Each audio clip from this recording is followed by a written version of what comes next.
अगर हमारी तवज्जो अल्लाह की रहमत की तरफ हो जाए तो मेरे नबी पाक ने फरमाया तू रब के बारे में जैसा गुमान करेगा अल्लाह भी तेरे लिए वैसा ही बन जाएगा। अल्लाह वैसा बन के तुझे नवाजेगा। अगर तेरा ये ज़हन बन जाए ना कि जो अल्लाह मुझे देगा वो मुझे ही देगा, तो अल्लाह तबारक व तआला सबसे बढ़कर तुझे ही अता फरमाएगा। लेकिन उम्मीद रब करी और उम्मीद रहमत की, उसके करम की, उसकी अता की। हाँ, एक पहलू जरूर सोच के रखना चाहिए इस मौजू पर। सारी दुनिया निकम्मा कह दे तो बेटा माँ बाप के नजदीक निकम्मा नहीं होता। बाप बेचारा एक गलती बच्चा करता है तो वो जाता है, दूसरी करता है तो जाता है, तीसरी जगह भी उसके हिस्से की माफी मांगने जाता है, बड़ा कुछ करता है। फिर एक वक्त आ ही जाता है कि जब बाप मजबूर हो के अखबार पे इश्तिहार देता है कि मैंने इसे आग कर दिया है, अब मैं इसके स्याह सफेद का मालिक। क्या ख्याल है आपका? पहली गलती पे अब्बा जी ऐसे कर देते हैं जी, दूसरी पे करते होंगे। कब करते हैं? जब बोले जब हद हो जाती है। और एक दो इश्तिहार नहीं होते। आप सवेरे अखबार खोलें, अखबार के अंदर के सफात का मुताला करें तो शायद दर्जनों इश्तिहार होते हैं आंकनामे के। भाई किस बाप का दिल करता है कि वो बेटा जिसके लिए उसकी उम्मीद है कि कल मेरे बुढ़ापे का सहारा बनेगा, वो लिख के दे दे कि मेरा रिश्ता ही कोई नहीं बेटे के साथ? किसका दिल करता है? और फिर यहां तक नहीं होता, बल्कि आप कानून जानने वाले लोगों से कभी पूछें, वो आंकनामा लोग अदालतों में जमा कराते हैं। कहते हैं जी मैंने तो अखबार में निकाल दिया, मेरा इसके साथ कोई ताल्लुक। अम्मा कहती है मेरा कोई रिश्ता नहीं। क्यों? कब होता है ऐसे? जब बच्चा हद कर दे, जब बच्चा 1 2 3 4 गलतियों पे ऐसा, अल्लाह भी बंदे को सजा देता है। लेकिन कब? जब बंदा बाज ही ना आए, बंदा तौबा करे ही ना, रुजू ही ना करे, सोचे ना कि मुझे अल्लाह की बारगाह में जाना चाहिए। हम लोग अपना एक ज़हन बना के जिंदगी गुजारते हैं, एक ज़हन बना के, बल्कि लोग गुनाहों के नाम बदल बदल के वक्त गुजारते हैं। हम अपने नफ्स का बुत बना के सारा वक्त उसी की पूजा पे माज़अल्लाह लगा देते हैं। बस ये ठीक है, ये ठीक है और ये ठीक है, चौथी बात सही कोई नहीं। इसी के अंदर हम उलझे रहते हैं मेरे भाई। रहमत इलाही का गलत तस्वर अपनाते हैं। ओ मेरे भाई, किसी बंदे की मजबूरी तो माफ होती है, लेकिन अगर कोई जानबूझ के ज्यादती करे तो वह उसकी माफी, जिस बच्चे को पता हो ना उस्ताद को कि इसके वाकई घर में फौतगी हो गई थी, उस्ताद उसे सजा नहीं देता।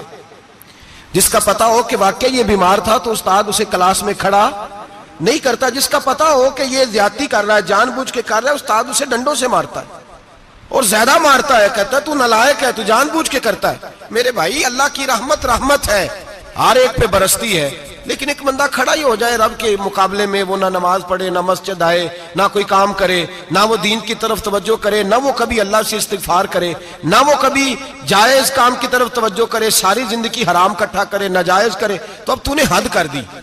तेरे पास गजब आया नहीं, बल्कि तूने गजब को आवाज दी है। तूने अल्लाह के गजब को, बोलिए, अल्लाह के गजब को, गजब होना और होता है और गजब को आवाज देना, बोलिए, गजब को आवाज देना, इनमें फर्क है मेरे भाई, याद रखें। हम आवाज देते हैं गजब को, गजब होता नहीं। देखें नबी करीम सल्लल्लाहु अलैहि वसल्लम, और ये हदीस आपने याद रखनी है, ये याद रखनी है।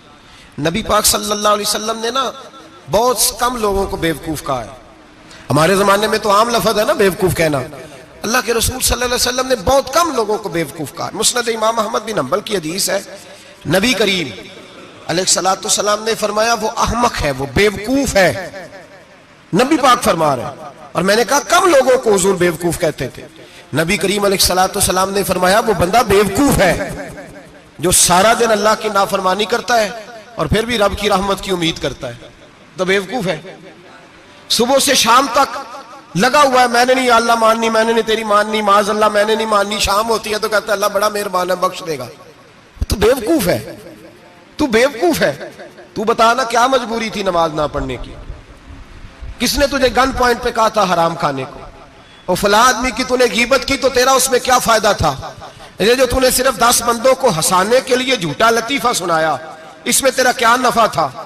तू सुबह से शाम तक नाफरमानी करता है, शाम को कहता है अल्लाह करीम है माफ कर देगा, अल्लाह मेहरबान है माफ कर देगा। उस्ताद मेहरबान होता है कि नहीं? फेल क्यों करता है इम्तिहान में? बोले उस्ताद बाप होता है ना, उसका दिल करता है शागिर्द फेल हो जाए, तो क्यों करता है? लेकिन शागिर्द ने ज्यादती की, उसने पढ़ा नहीं, उसने मैंने कहा बाप आकनामा लिखवाता है, मजबूर होकर लिखवाता है ना। ओ भाई याद, बड़ी प्यारी मिसाल मुल्ला रूमी लिखते हैं, कहते हैं मेरे गांव की एक बीबी थी, उस बीबी ने एक बछड़ा पाला हुआ था। देहातों में ना बूढ़ी माएं बछड़े को पेड़ा देती थी और नाम भी रख लेती थी, किसी ने मिठू नाम रखा होता था, किसी ने कोई नाम। कहते माँ ने बछड़ा रखा हुआ था, अम्मा उसको आवाज देती तो बछड़ा दौड़ा आता, अम्मा उसको पेड़ा खिलाती। बछड़ा बड़ा प्यारा था, जवान हो गया। अम्मा इसलिए बछड़ा पाल रही थी कि जब बछड़ा बड़ा हो जाएगा तो हाल के अंदर बच्चे उसे लगाएंगे, खेती में हाल चलाएंगे। बछड़ा बड़ा हो गया, अम्मा के बेटे कहने लगे अम्मा ला, तूने बड़ा खिला पिला लिया, इससे कोई काम लेते हैं। हाल के आगे लगाया तो कहने लगा मैंने तो नहीं चलना। अम्मा के पास आए, कहने लगे ये नहीं चलता। अम्मा कहने लगी चलो टाइम दो थोड़ा, समझ जाएगा। फिर मौका दिया, फिर आए, कहा अम्मा अब तो हमने उसके नाक में नकेल भी डाल दी है, लेकिन अब भी ये हल में चलने को तैयार है। मुल्ला रूमी रहमतुल्लाह अलैह फरमाते हैं फिर कहा अम्मा से, अम्मा कहने लगी चलो थोड़ा टाइम और दे दो, सियाना हो जाएगा। थोड़ा टाइम और दिया, डंडे भी मारे, लेकिन वो सियाना होने को तैयार है। अब अम्मा के पास आए तो अम्मा मजबूर हो गई, दिल नहीं करता था। कहने लगी जाओ फिर कसाई के हाथ बेच डालो। वो गया कसाई के पास, उसे काटा गया, उसकी खाल उतारी गई, उसके छोटे छोटे पीस करके खा गए लोग। वो मार हो रही थी, लोगों ने अम्मा से कहा तुझे तो बड़ा प्यारा था, तूने कटवा को दिया। तो अम्मा कहने लगी प्यारा तो बड़ा था पर मानता नहीं था। प्यारा बड़ा था, काश बात मानता, मकसद पूरा करता तो कभी भी काटा। भाई रब करीम नहीं चाहता बंदा दोज़ख में जले, अल्लाह की रहमत नहीं चाहती जहन्नम में जले, पर बंदा मानता ही नहीं, ये तैयार ही नहीं होता। ये सोया हुआ है सवेरे, ये वो गप्पे लगा रहा है, असर के वक्त चौराहे पे खड़ा है, नमाज पढ़ने नहीं आया। इसने सारी जिंदगी में दर्जनों लतीफे सीख लिए, हजारों कहानियां सीख गया, कुरान पाक पढ़ना नहीं सीखा। इसने जिंदगी की हर चालाकी सीख ली है, नहीं सीखी तो अपने रसूल की हदीस नहीं सीखी, नहीं सीखा तो दीन की जरूरी बातों को नहीं सीखा। अब रब की रहमत तो नहीं चाहती कि बंदा जहन्नम में जाए, वो तो मेहरबान है, लेकिन रब करीम का कानून का तकाजा यह है कि जो अहकाम पूरे नहीं करेगा उसे फिर दोज़ख में डाला जाएगा। तो हमारे बुजुर्ग फरमाया करते थे असल बात यह है कि अल्लाह नहीं मुसलमान को दोज़ख में डालना चाहता, मुसलमान अपनी मर्जी से छलांगे लगा रहे, ये खुद छलांगे लगाता है, ये बाज नहीं आता।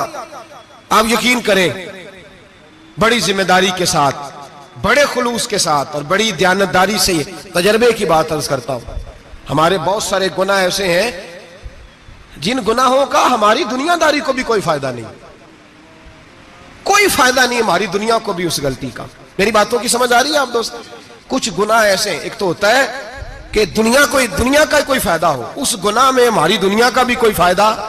जो आदमी झूठे लतीफे सुनाता है, झूठ बोलता है, झूठ कोई फायदा नहीं उसे। लोग 10 मिनट हंसते हैं और बाहर जा कहते हैं यार ये तो कोई गैर संजीदा आदमी, वो अकल ही नहीं। क्या फायदा कमाया उसने, क्या नफा लिया उसने? जो आदमी बढ़ बढ़ के बातें करता है, 2, 4, 5, 10 आदमियों की कीमत कर जाता है, लोग कहते हैं यार बड़ा चुगलखोर है। क्या कमाया उसने जिंदगी में? कुछ हासिल कर लिया उसने? हमारे बहुत सारे गुनाह मेरे भाई वो है जिनका हमारी दुनिया को भी कोई फायदा नहीं। तो क्यों ना हम उन गुनाहों को छोड़ दें ताकि हमारे दीन को तो फायदा हो जाए, दीन को तो फायदा हो जाए। सिर्फ जुबान के जायके हैं, कुछ देर के लिए हमारी तबीयत के तकाजे हैं, 10 मिनट की मुस्कुराहट है जिसके लिए हम अल्लाह तबारक व तआला का कानून तोड़ते फिर जा रहा हूं। मेरे हबीब करीम अलैहिस्सलाम ने मुसलमान को कहा है कि तेरा रब तो चाहता है कि बस तू आ जा, वो तुझ पे रहमत नाजिल कर देगा। आना तो शर्त है कि नहीं? आना तो शर्त है कि नहीं? अच्छा चलें ये बताएं, जो आदमी 1 से लेकर 31 तारीख तक ड्यूटी करे उसको तनख्वाह लेने जाना पड़ता है कि तनख्वाह घर आ जाती है? बोल के बताएं। फिर भी जाना पड़ता है, ओके मैंने ड्यूटी पूरी की है, फिर भी जाना पड़ता है।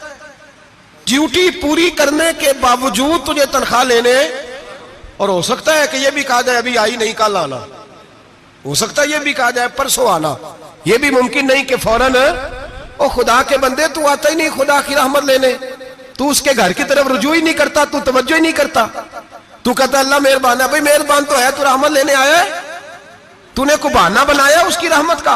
अल्लाह की रहमत कीमत नहीं मांगती, बहाना मांगती है, पर बता ना तेरा को बहाना है कि नहीं। मेरे नबी करीम सैयद आलम सल्लल्लाहु अलैहि वसल्लम ने फरमाया रब कीमत का सवाल और नहीं मांगता, यकीन करें नहीं मांग, बंदे कीमत मांगते हैं।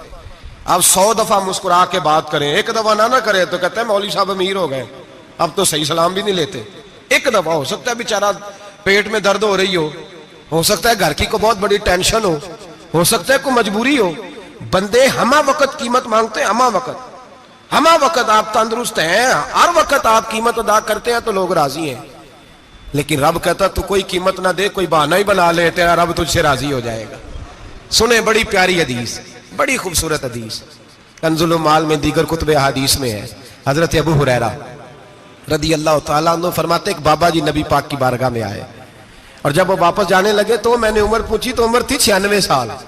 कहते हैं बुजुर्ग जब आए ना तो ये भवें जो है ना उनकी सफेद होके तो यूं आंखों पे आ गई। बड़ी छड़ी बाबा जी ने पकड़ी हुई और दोनों हाथ पकड़ के ना छड़ी के ऊपर झुके हुए हैं एक जानिब। कुर्बान जाऊं, कहते हैं जब वो बुजुर्ग मस्जिद में दाखिल हुए तो मेरे रसूल ने खड़े होकर इस्तकबाल फरमाया, खड़े हो, और नबी करीम सल्लल्लाहु अलैहि वसल्लम ने आगे बढ़ के बाबा जी को बाजू से पकड़ा और बिठाया। हुजूर बैठ गए। कहा बुजुर्गों कैसे आए हो? तो कहते हैं वो बाबा जी बात करते तो आंख खोल के पहले हुजूर का चेहरा देखते, फिर वो बात करते तो उनके लबो लहजे के अंदर बड़ी परेशानी, बड़ी तकलीफ, बड़ी मायूसी। अर्ज करने लगे या रसूल अल्लाह, हुजूर जिंदगी सारी गुनाहों में बीत गई है, हुजूर गलतियां ही गलतियां, याद माजी अजाब है, या रब छीन ले मुझसे हाफजा मेरा। अल्लाह के रसूल बड़ी लंबी फहरिस्त है, पाप ही पाप है, काले स्याह दफ्तर है। या रसूल अल्लाह सल्लल्लाहु अलैहि वसल्लम जब पलट के देखता हूं हुजूर मुझे नेकी दिखाई नहीं देती। हुजूर इस उम्र में आपका एक सहाबी मिला है, उसने बात समझाई है तो थोड़ा ख्याल आया है, लेकिन या रसूल अल्लाह सल्लल्लाहु अलैहि वसल्लम अब मेरा वजूद बेकार हो गया है, हुजूर बूढ़ा हो गया हूं। 3 बातें कही बुजुर्गों ने और निराली कही। कहने लगे या रसूल अल्लाह सल्लल्लाहु अलैहि वसल्लम, हुजूर अब तो मेरी कमर भी सीधी नहीं होती कि मैं नमाज ही सही अदा कर सकूं, बूढ़ा हो गया हूं। या रसूल अल्लाह सल्लल्लाहु अलैहि वसल्लम अब मेरे अंदर ताकत नहीं कि मैं मेहनत मजदूरी करके सदके और खैरात दे सकूं। या रसूल अल्लाह सल्लल्लाहु अलैहि वसल्लम अब मैं तलवार लेके जिहाद भी नहीं कर सकता।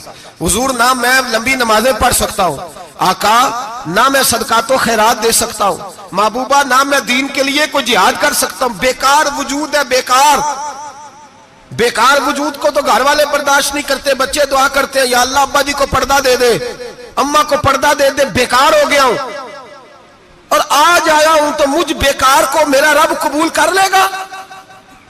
आज कलमा पढ़ूं तो बेकार हूं, किसी काम का नहीं, ना नमाज ना सदकात ना जिहाद, कबूल कर लेगा। हजरत अबू हुरैरा फरमाते हैं जैसे बरसात में बारिश की झड़ी लगती है, यूं मुस्तफा की आंखों से झड़ी लग गई। हुजूर खुल के रोए, खुल के। और मेरे हबीबे पाक ने फरमाया बुजुर्गो बड़े मुजाहिद हैं, दीन के लिए जिहाद करने वाले बड़े हैं, रब करीम को आपकी तलवार की इतनी हाजत नहीं। और फरमाया उसके खजाने कोई खाली तो नहीं कि आप ही गोया सदका देंगे तो भरे जाएंगे। और फरमाया फिर रब करीम की शान में इजाफा नहीं करती इबादतें, वो तो बंदे को नफा देती हैं। मैं बुजुर्गो ना आप जिहाद करें ना आप सदकात दे, ला लंबी नमाजें पढ़े, आप सिदक दिल से आ जाए, अल्लाह के रसूल का वादा है रब आपको बगैर हिसाब किताब जन्नत अता फरमा देगा। आना तो शर्त है कि नहीं, आए तो सही ना, पहुंचे तो सही, आ जाए उसको नहीं आदत सदका तो खैरात की जिहाद की तबलीग, आए तो सही ना। मेरे हबीब ने फरमाया बंदा जब रो के कहता है ना या अल्लाह गलती हो गई माफ कर दे, फरमाया मेरा मालिक उसे फौरन ही माफ फरमा देता है। तू आ तो सही, तू आता ही नहीं, तू आ ही नहीं रहा, तू घर में बैठा हुआ है, तू सोया हुआ है, तू दुकानदारी कर रहा है, तू पैसे गिन रहा है, तू आया ही नहीं, आ तो सही। बल्कि मेरे नबी पाक फरमाते हैं जब अल्लाह पाक का भागा हुआ गुलाम आता है फिर तो अल्लाह ज्यादा राजी होता है, फिर तो अल्लाह ज्यादा राजी होता है, ज्यादा राजी होता है। तो आ तो सही, पहुंच तो सही। बल्कि सूफिया तो और बात करते हैं, वो कहते हैं तू कभी भूल के भी रब रब करे तो अल्लाह तो उसे भी कबूल कर लेता है, भूल के। मुल्ला रूमी कहते हैं बनी इस्राइल का बंदा है, सनम पत्थर को कहते हैं, बुत को कहते हैं, बुत के सामने खड़ा है और सारी रात कहता या सनम या सनम या सनम, ए पत्थर ए बुत, सारी रात पुकारता रहा। रात गहरी हो गई, नींद का गलबा थक गया, सोने के करीब आया तो गलती से मुंह से निकल गया या समद, या सनम की जगह निकल गया। रब करीम ने फरमाया जिब्रील दौड़ के जा, जो मांगता है इसे दे दे। हजरत जिब्रील अर्ज करते हैं मौला भूल के तेरा नाम ले रहा है, भूल के ले रहा है। तो रब करीम ने फरमाया चल नाम तो मेरा ही ले रहा है ना, मेरा ले रहा है ना या अल्लाह। वो अल्लाह करीम ने फरमाया झूठे के सामने सारी रात का खड़ा है, सारी रात का पुकार रहा है, उसे कुछ नहीं मिला तो सच्चे का नाम लिया है। अगर मैं भी कुछ ना दूं और बुत में और मुझ में फर्क क्या रह जाएगा। जा जो मांगता है झोली भर के दे, नाम तो लिया है ना। ओ भाई तू बहाना तो बनाना, वो आ तो सही ना, तू यहां आ जा, पहुंच जा, आ जा, बस बैठ जा, उसकी बारगाह नाज में हाजिर तो हो ना। तुझे फुर्सत ही नहीं, तू यारों के लिए टाइम निकालता है, बाजारों के लिए टाइम निकालता है, गलियों के लिए टाइम निकालता है, चौकों चौराहों के लिए टाइम निकालता है, हफ्ते में एक दिन होटलिंग के लिए भी जाता है, लेकिन कभी छुप के दो नफलों की तुझे तौफीक नहीं होती। और मैं कई दफा कह चुका हूं, जिस बंदे को बगैर इबादत के रिज़्क ज्यादा मिलने लग जाए उस पर आजमाइश होती है रब करीम की। अल्लाह फरमाता है इसको पैसे दो, इसे आने ना देना, इसको को चल पैसे दौड़ जा। लोग समझते हैं मैं बड़ा ज़हीन हूं, अक्लमंद हूं, देखो मैं अपनी होशियारी से चालाकी से आगे निकल गया। तो आजमाइश है, ये तो आजमाइश है रब करीम की तरफ से, ये तो उसकी खुफिया तदबीर है मेरे भाई। उसकी बारगाह नाज तक जो आ गया, आना तो हमारी जिम्मेदारी है कि नहीं। फिर उसकी रहमत आगे बढ़ के इस्तकबाल कर लेती है, फिर अल्लाह का फजल उसको थाम लेता है उस बंदे को। और खुदा की रहमत कितनी ज्यादा है, मेरे हबीब करीम सैयद आलम सल्लल्लाहु अलैहि वसल्लम ने फरमाया अल्लाह ने अपनी रहमत के 100 हिस्से किए। हुजूर फरमाते हैं एक हिस्सा अल्लाह ने दुनिया में नाजिल किया है। कितना? एक हिस्सा। फरमाया ये जो माँ बेटे से प्यार करती है, बाप बेटे के लिए मजदूरी करता है, ये जो बहन भाई के लिए रोती है, ये जो बीवी शौहर के लिए दुआ मांगती है, ये जो बच्चे माँ बाप से प्यार करते हैं, फरमाया ये उस एक रहमत का नतीजा है, एक रहमत का नतीजा। तो सहाबा कहने लगे या रसूलल्लाह वो 99 किधर है? नबी पाक ने फरमाया रब करीम ने संभाली हुई है, कयामत के दिन तुम्हें अता फरमाएगा। अभी तो एक नाज़िल की है, अभी अल्लाह ने। एक बुजुर्ग थे, हमें तफसीर पढ़ाया करते थे, तफसीर के उस्ताद थे। मैंने उनसे एक दिन कहा, मैंने कहा हज़रत साहब कुछ बातों में ना मैं अड़ जाता हूं, मैं अपने आप को इतना लायक नहीं समझता, तो कहीं कहीं ना ज़हन उलझ जाता है, तो कभी उलझ जाता हूं। एक सवाल कई दिनों का है, उसूल तफसीर का मसला है, तो जरा कुछ चीजें ऐसी होती हैं बुजुर्ग कहते हैं जो किताबों से नहीं मिलती, सिर्फ सीनों से मिलती हैं। कोरस तो फकत लफ्ज ही सिखाते हैं, ये आदमी है जो आदमी बनाते हैं। मैंने कहा साहब ये समझ नहीं आई कि यहां भी साहब वहां भी साहब। कहने लगे जी किस तरह? मैंने कहा जी यहाँ कब्र में भी सवालों के जवाब और फिर क़यामत में भी। मुझे कहने लगे जाओ इमाम राजी की तफसीर उठा के लाओ। मैं तफसीर उनके सामने ला के रखी, तो कहने लगे ये सैयदना यूसुफ अलैहिस्सलाम का वाकया जरा देखो तफसीर यूसुफ में, उसमें एक अजीब बात लिखी है। हजरत यूसुफ अलैहिस्सलाम के जमाने में कहत हो गया, तो जनाब यूसुफ अलैहिस्सलाम ने, क्योंकि आप अल्लाह के नबी से पहले से जान गए कहत होगा, तो हजरत यूसुफ ने गंदम पहले स्टॉक कर ली थी बहुत ज्यादा। बाकी इलाकों में जब कहत पड़ा ना, अब सब लोगों ने मिस्र की तरफ रुझान किया गंदम लेने के लिए। तो हजरत यूसुफ अलैहिस्सलाम ने ना शहर के दरवाजे पर बंदे खड़े कर दिए, फरमाया जो बंदा आए ना उससे 2 सवाल पूछना। जो आएंगे लोग गंदम खरीदने, जो आए 2 सवाल पूछना। एक पूछना कहां से आया है, और एक पूछना लेके क्या आया है। एक पूछना, समझ आ रही है बात की, और दूसरा पूछना कि लेके सोना लेके आया है, चांदी गंदम खरीदनी है तो क्या चीज लेके आया है, कि नगद पैसे लाया है, ये पूछ लेना। जो आए 2 बातें पूछना, एक पूछना कहां से आया है और दूसरा पूछना क्या। एक रवायत में 3 सवाल भी हैं, लेकिन फरमाया पूछना 2 सवाल जरूर। इंतजार था ना भाइयों का किनान से आने वालों का। फरमाने लगे सबसे 2 सवाल पूछना, जब किनान वाले आए ना उनसे सिर्फ इतना पूछ लेना कि वो कहां से आए हैं। अगर पूछे ना किनान से आए हैं तो फिर ये ना पूछना क्या लेके आए हैं, फिर मैं जेब में खुद टटोल लूंगा वो क्या लेके आए। बाकियों से 2 सवाल। जब मेरे भाई आए ना, भाई भाइयां दे वैरी हुंदे ते भाई भाइयां दियां बावां, जब मेरे भाई आए तो उनसे ये नहीं पूछना कि वो क्या, बस ये पूछना कि कहां से, इतनी बात पूछना, बाकी मैं पूछ लूंगा। आप फरमाने लगे रब भी फरिश्तों से कहता है तुम कब्र में ना मेरे बंदों से ज्यादा सवाल ना करना, बस ये पूछ लेना मुझे मानते हैं, मेरे नबी को मानते हैं। कब्र में तुम इतने सवाल पूछ लेना, बाकी लेके क्या है वो मैं खुद ही पूछ लूंगा। फरिश्तों के सामने रब करीम अपने बंदे को बेआबरू करना, बस तू ये बता दे अल्लाह रसूल को मानता है कि नहीं, बाकी जो तेरा हिसाब किताब है ना अल्लाह फरमाते हैं मैं क़यामत में कर लूंगा, मैं पूछ लूंगा इसका क्या इलाज करना है, बस तुम इतना बता दो मुझे मानते हो, मेरे रसूल को मेरे भाई, मेरे नबी करीम अलैहिस्सलाम फरमाते हैं, जो बंदा तौबा करने वाला था, अल्लाह की बारगाह में आने वाला था, बार बार तौबा करता था, एहसास रहता था, उसे एहसास था, आया करता था, फिर भी गलतियां हो गई, कयामत के दिन रब करीम अपने फजल की चादर उस पर डालेगा, फजल की चादर डालेगा, और रब करीम उससे पूछेगा ये गुनाह किया था? और नबी पाक फरमाते हैं उसने बड़े भी गुनाह किए, अल्लाह छोटे छोटे गुनाहों के बारे में पूछेगा, ये गलती की थी, ये गुनाह, बंदा डर रहा है, वो कह रहा है पता नहीं सजा क्या मिलेगी, क्योंकि दुनिया में भी डरता रहा, यहां भी डर रहा है। शर्त यह है कि एहसास वाला हो, आता रहो, फिर भी गलतियां हो गई, ख्याल करता था, मेहनत करता था, नेक होने की जद्दोजहद करता था, कोताहियां रह गई, ये गुनाह किया था या अल्लाह भूल गया था, ये गुनाह किया अल्लाह मुझसे गलती हो गई, यहां भी किया था या अल्लाह गलती हो गई। नबी पाक सल्लल्लाहु अलैहि वसल्लम फरमाते छोटे छोटे गुनाह अल्लाह दिखा रहा है और उससे कह रहा है ये किया था, मानता जा रहा है। रब करीम फरमाता है पता है मैं तेरे साथ क्या करने वाला हूं? टांगे कांप गई, या अल्लाह पता नहीं। फरमाया मैं तुझे इन गुनाहों के बदले नेकियां देने लगा हूं, इन गुनाहों के बदले नेकियां। नबी पाक फरमाता फटाफट ही बोल पड़ा, कहने लगा या अल्लाह मैंने तो बड़े बड़े गुनाह भी किए, अगर तूने गुनाहों के बदले नेकियां दे दिया तो मेरे तो बड़े बड़े पाप भी हैं, वो दूसरे किधर है? तो मेरे हबीब करीम अलैहिस्सलातु वस्सलाम फरमाते रब मुस्कुराएगा जो रब की शान के लायक है। अल्लाह फरमाएगा तेरे दिल में एहसास था, तू आया करता था, तू तौबा करता था, तू मेरी बारगाह नाज में आता था, पता तेरे ऊपर चादर क्यों डाली है? या अल्लाह नहीं, फरमाया मैं तुझे अपनी रहमत की चादर में छुपा के जन्नत में दाखिल करना चाहता हूं। मेरे भाई तू आ तो सही, तू पहुंच तो सही, खुदारा ये जो जितनी दुनियादारी है ना, ये तो आप हर वक्त करेंगे तो राजी होंगे लोग, हर वक्त। और ये जो हमने प्लानिंग की हुई है ना कि मैं फलाना काम करके सियाना हो जाऊंगा, तो इतनी मोहलत नहीं दी अल्लाह पाक ने। वो कहता फौरन आ, अपनी मनसूबाबंदी बदलें, रहमत इलाही की जानिब तवज्जो करें, अपना जहन रब करीम के बारे में करम वाला बनाए और ये इरादा करें कि मैं उसकी बारगाह में आऊंगा तो वो मुझे अता करेगा। अपने बाजू पे भरोसा ना करे, अपनी अकल पे भरोसा ना करे, भरोसा जब भी करे खुदा की रहमत पे करे, उसके फजल पे करें, उसके करम पे करें, और जहन बनाए कि अल्लाह माफ करने वाला है।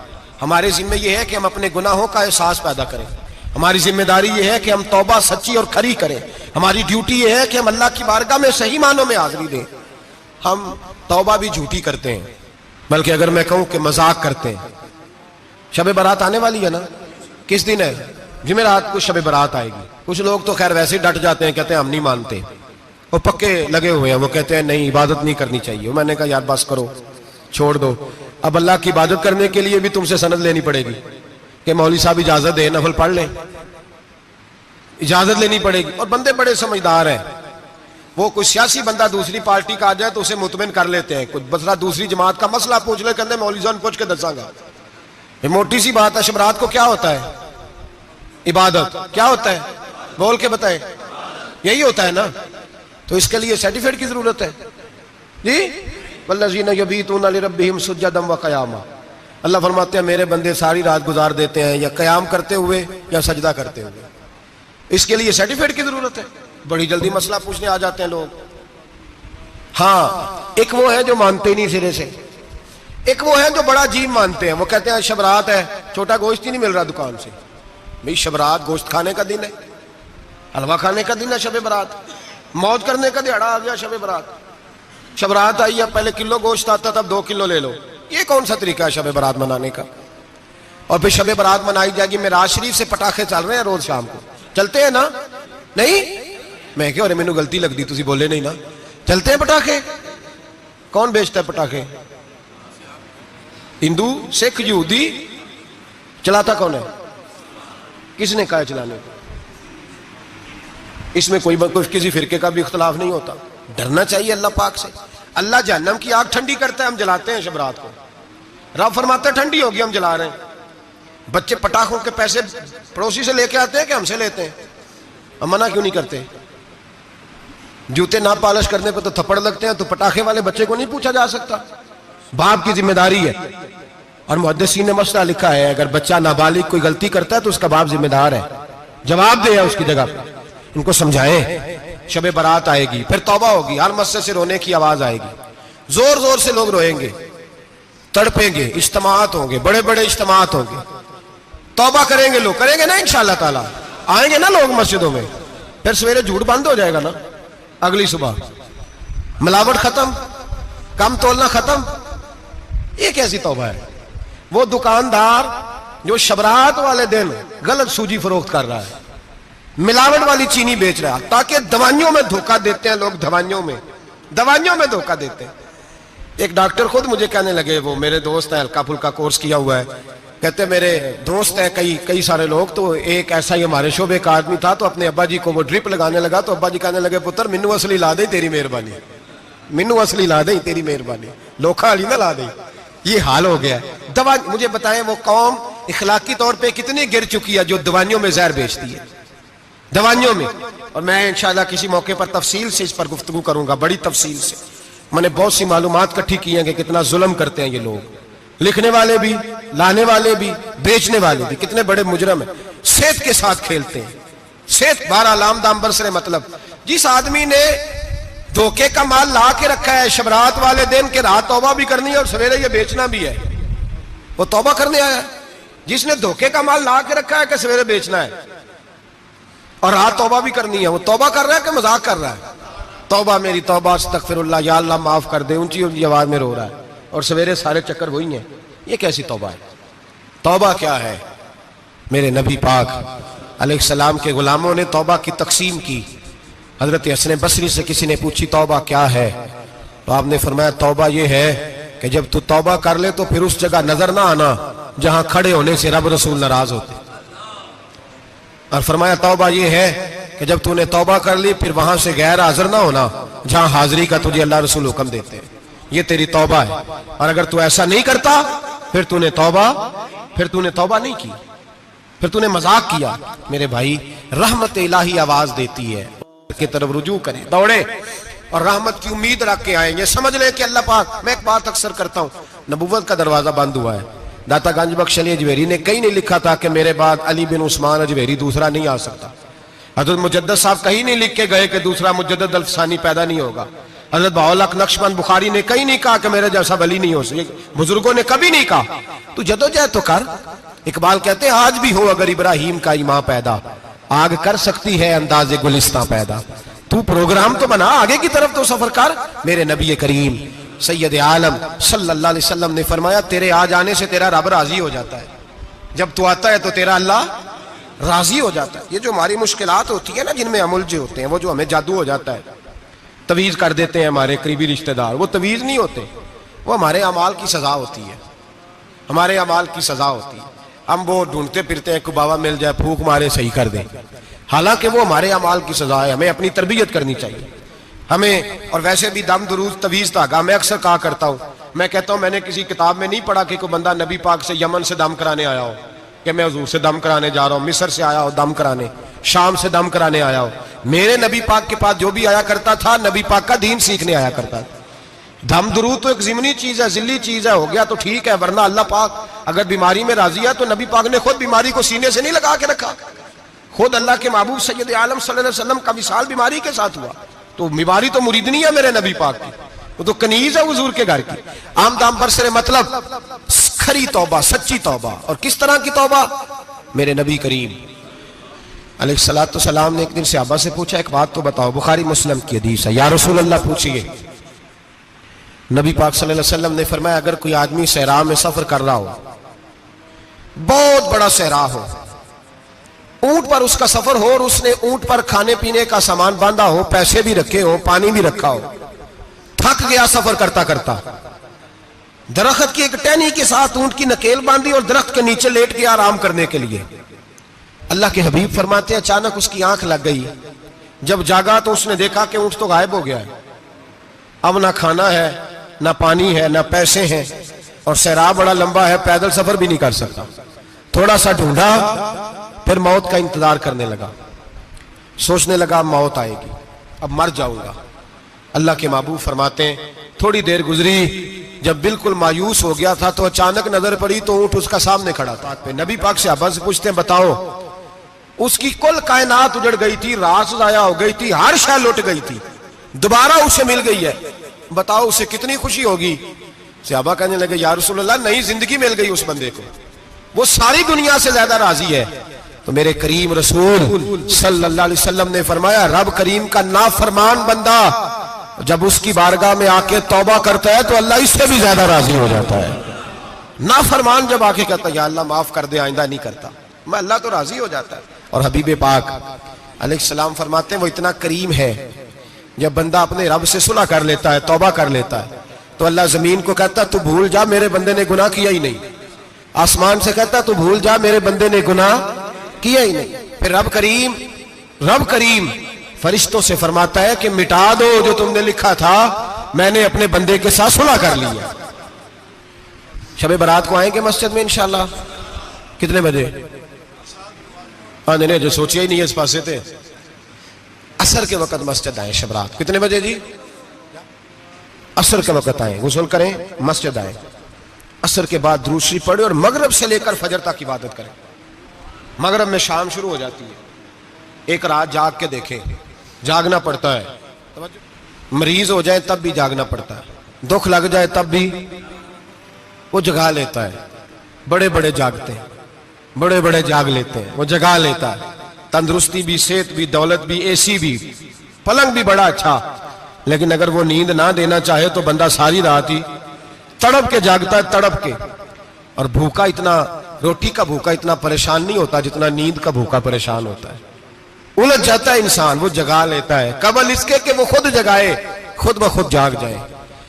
मगरिब से लेकर फजर तक नमाज पढ़ें, जिक्र करें, दुरूद पाक पढ़ें, महफिल में शिरकत करें। मेरे रसूल करीम अलैहिस्सलातु सलाम की प्यारी ज़ौजा उम्मुल मोमिनीन सैयदना आयशा सिद्दीका रदी अल्लाह ताला अन्हा कहती हैं, हुजूर रमजान के अलावा सबसे ज्यादा रोजे शाबान में रखते थे, गोया प्रैक्टिस होती थी रमजान की। मैंने अर्ज किया, या रसूल अल्लाह सल्लल्लाहु अलैहि वसल्लम इतने रोजे क्यों रखते हैं, अभी रमजान तो आगे है। तो नबी पाक ने फरमाया, आयशा इस महीने में बंदे का अमल अल्लाह की बारगाह में जाता है। मैं चाहता हूं जब मेरा अमल जाए तो मैंने रोजा रखा हुआ हो। कसरत से रोजा रखें और मेरे भाई बदल जाए, बदल जाए। मेरे नबी पाक ने फरमाया, गनीमत जान, अगर सेहत है तो बीमारी आने से पहले गनीमत जान जा, ये चली जाएगी। बीमार आदमी से कुछ भी नहीं होता। गनीमत जान ले, लम्हों को कुछ कर ले। और अगर तेरे पास फुर्सत है तो गनीमत जान ले, मसरूफ होने से पहले पहले। मेरे हबीब करीम सैयद आलम अलैहिस्सलाम के गुलाम फरमाते हैं कि नबी पाक सल्लल्लाहु अलैहि वसल्लम ने हमें मिसाल दे के समझाया। मदीने में जो कबीला सबसे ज्यादा बकरियां पालता था वो बनु कल्ब का कबीला था। और फरमाते इतनी बकरियां थी कि उनकी बकरियां हमने कभी नहीं गिनी थी। नबी पाक अलैहिस्सलाम ने फरमाया, जब शाबान की 15वीं रात आती है, ये तिरमिजी का लफ्ज है, फरमाया जब शाबान की 15वीं रात आती है तो बनु कल्ब के कबीले की बकरियों के बालों की तादाद के मुताबिक अल्लाह मेरी उम्मत के अफराद की बख्शिश फरमा देता है। और सहाबा कहते हैं हमें लगता यूं है कि चूंकि हमने जो चीज सबसे ज्यादा देखी थी वो बनु कल्ब की बकरियां थी, इसलिए नबी पाक ने हमें समझाने के लिए उनकी बात की, वरना अगर हमने उससे ज्यादा कुछ शायद देखी होती तो नबी पाक उसका नाम बयान फरमाते। हमें समझाने के लिए फरमाया बनु कल्ब के कबीले की बकरियों के बालों की किसी एक बकरी के बाल भी बंदा गिन सकता। और हुजूर ने फरमाया जो सबसे ज्यादा बकरियां पालते उनकी तादाद के मुताबिक हजरत आयशा सिद्दीका रदी अल्लाह ताला अन्हा फरमाती है, जन्नतुल बकी में हुजूर जाया करते, कब्रिस्तान में, कब्रिस्तान के कोने में। अल्लाह के रसूल को मैंने नमाज पढ़ते भी देखा 15वीं रात को। और फरमाती है हुजूर बकी वालों के लिए बख्शिश की दुआ भी करते, कब्रिस्तान भी जाएं शब बारात को, उनके लिए दुआ भी करें। और फिर मेरे भाई शब बारात को लिल्लाहियत के साथ आए, लौटने का प्रोग्राम बनाए, उससे कबल के रब करीम खुद जकड़ के ले आए, खुद ब खुद आए, उसके करम की तरफ तवज्जो करें, उसकी रहमत की तरफ तवज्जो करें। मेरे रसूल करीम सल्लल्लाहु अलैहि वसल्लम के पास एक देहाती आए, मौला अली शेर खुदा फरमाते मैं भी हाजिर था। कहते कभी कभी सादे बंदे आते थे पर बड़ी अजीब ही बात कर जाते थे। कहते एक देहाती आए, तामत बांधी हुई और सादा सा रुमाल कंधे पे रखा हुआ है। नबी पाक के पास आए और हुजूर से दिल लगी करने लगे, हुजूर से दिल लगी करने लगे, मीठी बातें कहने लगे, या रसूलल्लाह एक मसला पूछने आया हूं। फिर मैं पूछो। अर्ज करते हैं हुजूर कयामत में हिसाब कौन लेगा? कयामत में अब किसको नहीं पता कौन हिसाब लेगा, दिल लगी की बात है ना, कौन लेगा? नबी पाक ने फरमाया अल्लाह हिसाब लेगा। तो कहते उसने ना और जुमला कहा तो हम उसकी बात पे हैरान हो गए, कहने लगे या रसूलल्लाह वाकई अल्लाह हिसाब लेगा? तो कहते नबी पाक मुस्कुराए, फरमाने लगे तुझे तेरी मार होए, मैं सच्ची तो कह रहा हूं। तो किस तरह की बात कर रहा है, अल्लाह ही हिसाब लेगा।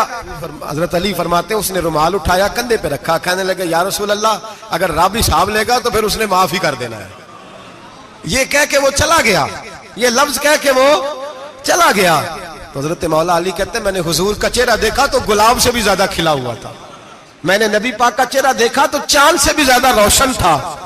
मैंने कहा हुजूर ये क्या कह गया है? नबी पाक ने फरमाया बंदा बड़ा सादा था, बात बड़ी प्यारी कर गया है, बड़ी प्यारी कर गया है। हुजूर ने फरमाया अली रब करीम है, और करीम जब गालिब होता है तो करम ही फरमाया करता है, वो करम ही करता है, वो माफ ही करता है, वो माफ ही करता है। अल्लाह माफ करता है, पर मैंने कहा कोई माफी लेने आए ही ना, तो कोई माफी लेने। एक और बात भी आखिर में समझानी है आपको, वो भी समझ ले।